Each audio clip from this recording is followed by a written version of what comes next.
Hi everybody, it's Miss Flores and this is Miss Sparkles and she's joining us today to do some activities. Sound good? Sound good? So when I was little, I loved to play school when I would be home. And some of you know I grew up with three older sisters and a younger brother.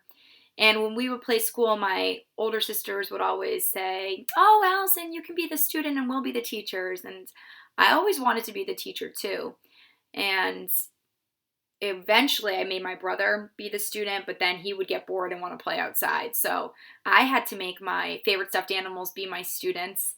And today, one of my favorite stuffed animals, Miss Sparkles, she is going to be our student. And if you're at home and you have a favorite stuffed animal that you want to use to be your student for our activities today, you can pause the video and go get them now. And while you do that, I'm going to get Miss Sparkles her pencil and her paper. Oh, Miss Sparkles, you already wrote your name on your paper. What a good little student I have. She is ready to go. And I bet you are too. Okay, so today, I'm going to put her right here. We are going to do an activity that has to do with my favorite type of bird. And before we get into that, I want you to see if you can guess the type of bird that is my favorite. Okay, so I'm going to give you 3 clues, and you're going to guess the bird. And then you're going to listen to an article that I read to you about this bird, and then we're going to see if we can draw it. Sound good? Let me hear you. Oh, awesome. Let's get started. Here are the clues. The first clue. This type of bird has like an S-curved shaped neck. Okay, that's the first clue. So an S-shaped curved neck. Clue number 2. This type of bird prefers warm climates. It can live in other ones, but it prefers to be in warmer places. Okay, that's clue number 2. The last clue, which might give this away. This type of bird, my favorite bird, is one of my absolute favorite colors. I'll give you a hint. Not purple. I feel like all my first graders probably know by now what this bird is. Let's say it on the count of 3. 1, 2, 3. The flamingo! You are so correct. Where's my picture? My favorite bird is the flamingo. Don't mind those numbers. We're going to get to that later. And I'm sorry that this isn't printed in color. But use your imagination and picture that bird in pink. Okay, so you guessed the bird, and the next thing we're going to do is listen to some information about the flamingo, and then we'll try to draw it, okay? So, Miss Sparkles, she's going to be my student. Miss Sparkles, can you help me read this to everybody at home? Oh, okay, awesome. When a flamingo spots potential dinner, favorite foods include shrimp, snails, plant-like water organisms called algae. It plunges its head into the water, twists it upside down, and scoops the fish using its upper beak like a shovel. They are able to run on water thanks to their webbed feet to gain speed before lifting up into the sky. I wonder if that means they can also fly. What do you think, Mrs. Sparkles?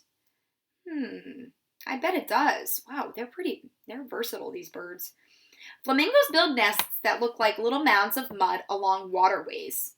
And at the top of the mound in a shallow hole, a female lays 1 egg. The parents take turns to sit on the egg to keep it warm, and after 30 days, the egg hatches. Flamingo chicks are born white with soft, downy feathers and a straight bill. Oh, I didn't know they weren't pink right away. I wonder why. Keep that in mind as we keep going. They have a bill that gradually curves downward as the flamingo matures. So remember we were talking about its curved neck. It also has a curved beak that goes downward as it grows up. So the young flamingos leave the nest after 5 days to join other young flamingos in small groups. And they return to their parents to get some food. The parents know who their chicks are by their voices, not by how they look. And after 3 weeks, the adults take the young flamingos into bigger groups called creches. I think that's how you say it. I'm not entirely sure. Where they start to look for food on their own. Wow. So, I have a question for you guys, and I want you to think about this, and maybe if you can talk to your stuffed animal about it. Why do you think they're white at first and then they get pink later? I wonder if you heard me read anything that could have to do with the color, or if you know the colors of some of the food they eat. So I'm going to go back to this first paragraph, and it says that their favorite foods include shrimp, snails, and water organisms called algae. Well, I'm going to tell you a little something, and I'm going to use my knowledge here, background knowledge. Shrimp are like a type of animal that live in the water, and they are actually pink. So I know that flamingos can vary in the types of colors they can be. They could be a really bright pink color. They can be a dull pink color. They can even almost still look pretty white. And it has to do with their diets, what they eat, okay? So the brighter flamingos, which are my favorite ones, the ones that are bright pink, probably have a diet that's pretty heavily based on those pink shrimp, okay? So now you kind of know where they get their color from. It has to do with what they eat. So maybe you can, after you draw your picture, you can choose the color flamingo that you want it to be. Maybe you want it to be a bright pink or a dull pink, or maybe you want your flamingo to be even almost like whitish in color, okay? But you get to choose. So now we get to do the fun part. And in order to draw a flamingo, and some of you know that I don't think my drawings are the best, but I always try my best. And I, just like Miss Dubin teaches you, I work on my mistakes. So to draw a flamingo, Miss Sparkle, you are going to try to remember how to draw the number 2 or a Z, if that's easier, and try to draw the number 4, but not like this. You want to try to draw it like this. Okay?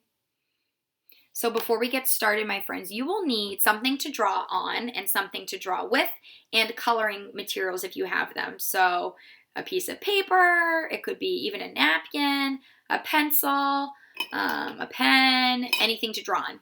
And later you can color it in. So I'll give you a second to get those materials. You can even pause this if you need to. And while you're doing that, I'm going to practice my 2s and my 4s with Miss Sparkles to see if I can. So it doesn't look exactly like how you would do it if you were in a math class. You kind of have to play around with them. And then I'm going to show you this picture again so you get an idea of what it will look like. Sorry for all my doodles on this. Okay. Nice job practicing, Miss Sparkles. She's working very hard here. Wow. She did her practice. Okay, so Miss Sparkles, you're going to do yours over here. And I'm going to do mine on, I just have this scrap paper here. I'm going to do mine here for you, okay? So step 1 is you're going to draw a Z or the number 2, and it does not have to be perfect. Try to make that middle line a little longer. Okay? Step 2 is you're going to kind of bubble around it, like make an outline of it. So then you get a little thicker in the back like that. Okay? Step 2 is you can give the flamingo a little eyeball.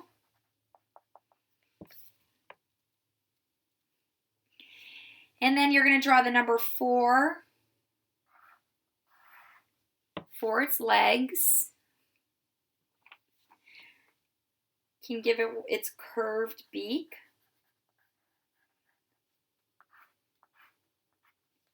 Little lines for design.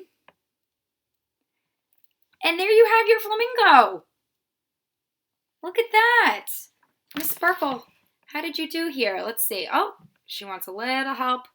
Let's see. She did her curve. She's doing her eye. Let's see what she did. Oh, how nice. Great job, Miss Sparkles. So now, my friends, since you have your flamingo here, if you wanted to, you could, let's let's see what I have here. I'll show you my mug. You know I love unicorns so much. I have a marker, I have a highlighter, a crayon. So I could use these 3 things, random things that I found to color in my picture. And I know that flamingos like to live near water, so I'm just going to draw like a little lake here. Do some grass. This is like a pale pink, so maybe my flamingo's also eating other things that don't color. And I just added some color to it, okay? And there you go. There is your lesson on birds for today, and hopefully you get a chance to draw a flamingo and that you enjoyed our activities. I miss you very much, and I hope you all are doing well. Bye!